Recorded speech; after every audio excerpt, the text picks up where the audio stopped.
Live from downtown Detroit, Local 4 News at 6 starts now. Hurricane Ian getting stronger and shifting course. Floridians are going to experience the impacts from this storm for a very long time. Many have already heeded the warning to leave. Others doing whatever they can to prepare for flooding, power outages, and more.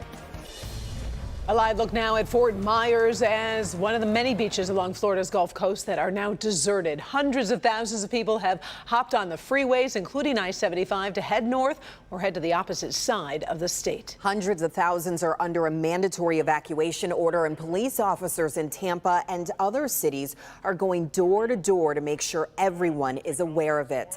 Of course, there are always people who decide to stay and weather the storm. Our Kim Adams has met some of them. She is live in St. Pete's Beach right now with that part of the story. But first, Kim, a shift in the direction of this hurricane. Well, a shift in the track. It's tracking a little further to the south, which also happened with Hurricane Irma in 2017. That was supposed to make a direct hit. It went a little further south. But hurricanes, up until the last minute, can change their mind and go in just about anywhere. We've seen it happen with several major hurricanes. This one might not be any different. But right now, Sarasota and Venice, those are the two cities that we are most concerned about now, as they will be on that south side and the right side of the storm. And the storm is holding together very, very well. It could possibly come in as a Cat 4.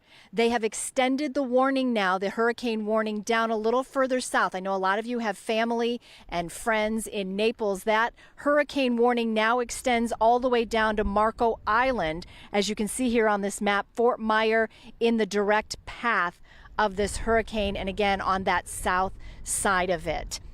It's a monster. It is a huge storm, and it is continuing to strengthen. The winds are at 120 miles per hour. That's a Category 3. Once it gets to 131 miles per hour, it will become a Cat 4. It's holding together very well. It has a good structure to it. It is vertically very deep, which means that it can come in potentially as a Cat 4. Let's take a look at the latest advisory just minutes ago, the 6 p.m. advisory. Now the Hurricane Center is putting out advisories every hour, so we can update you every hour on this storm. It is predicted to come in as a Cat 4.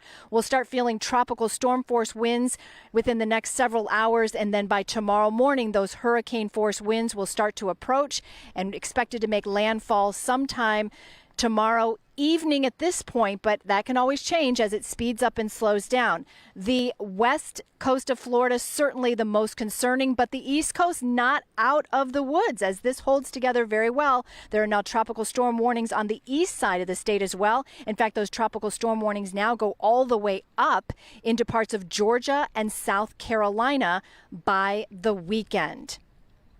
We have met several people here, but those are the residents. Those are people who are lifelong residents here in St. Pete. We are again on St. Pete Beach. It is eerily quiet. You can see that there are places that are boarded up. They have their hurricane shutters up. But when we went down into the city, we still found a couple people refusing to leave. An eerie quiet Tuesday afternoon in St. Petersburg, broken only by the occasional sound of last-minute storm prep. By now, most local residents on the barrier island have either left or chosen to ride out the storm at home. So we're less than 24 hours out. You know there's a hurricane coming, right? There is a hurricane coming, but we weathered Irma hurricanes when we were kids. We're not really that scared. I just thought it was raining real heavy. Personally, as a 30 some odd year Floridian, we've been through a couple of these. It's nothing crazy. Save your water bottles.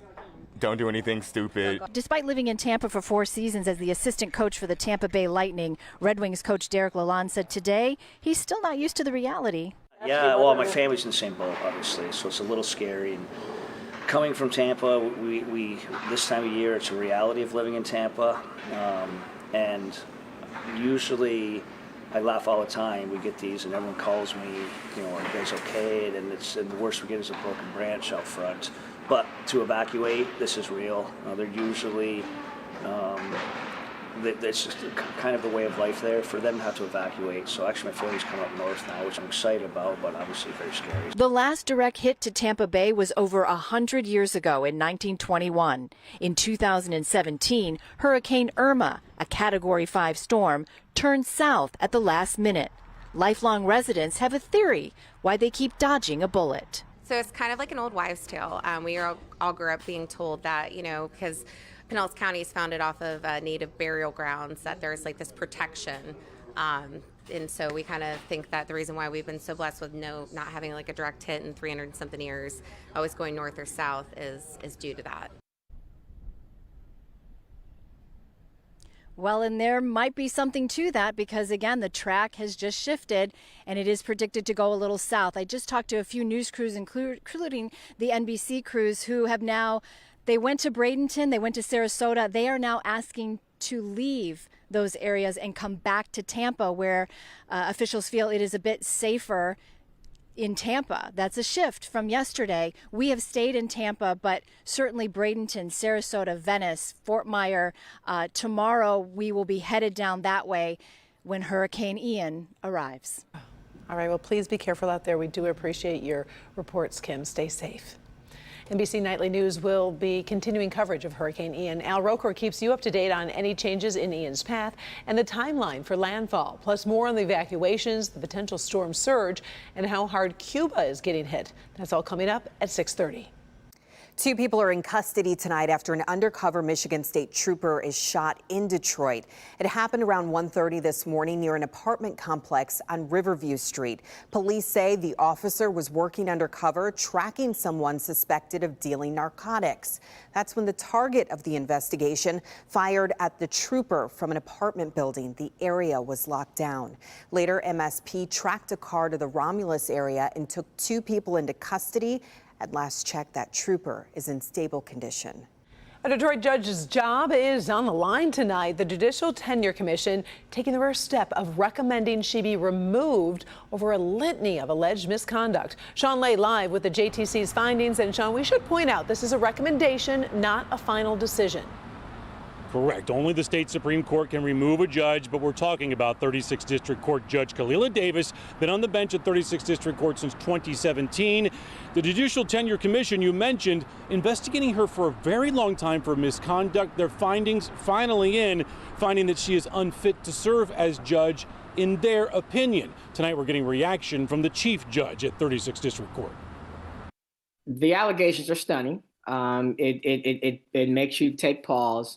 I thought that, this is not a good reflection, these allegations on the 36th District Court. Judge William McConico is the chief judge of the 36th District Court. He's reacting tonight to a scathing report from the State Judicial Tenure Commission that 36th District Judge Kalila Davis is unfit and should be removed from the bench. Judge Davis was suspended by the Michigan Supreme Court 2 years ago as complaints mounted against her. It was Judge McConico who urged the Judicial Tenure Commission to report its findings faster.